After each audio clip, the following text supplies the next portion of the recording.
আজকে আমি আপনাদেরকে নতুন আরেকটি কাজ দেখাবো। তো এটা হলো আপনার রেডমি নোট 9 প্রো। হ্যাঁ, এটা হলো আপনার লোগো রেডমি লেখা ওইটা দাঁড়ায় থাকে, যেটাকে বলে লোগো হ্যাং।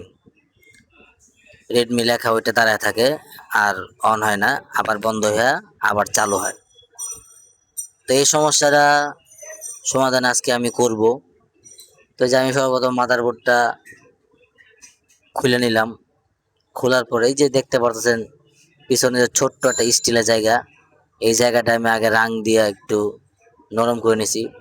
তারপর হালকা হিট দিয়ে আমি যে স্টিলটা ছিল ওই স্টিলটা আমি উঠায় নিছি। উঠায় নেওয়ার পরে জাস্ট শুধু আমি একটা জাম্পার টানবো। তো এই এক জাম্পারেই আমার কাজটা সম্পন্ন হয়ে যাবে। তো আমি স্ক্রিনে ছবি দিয়ে দিছি, ছবিটা আপনার দেখতে পারেন। আশা করি যদি আপনার এই ছবিটা দেখে কাজ করেন, অবশ্যই অবশ্যই ইনশাল্লাহ কাজ হবে আশা করি।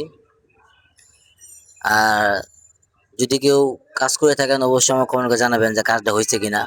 আমি আশাবাদী যে কাজটা হবে, কারণ এর আগে আমিও কাজ করছি, কখনো মিস হয় নাই।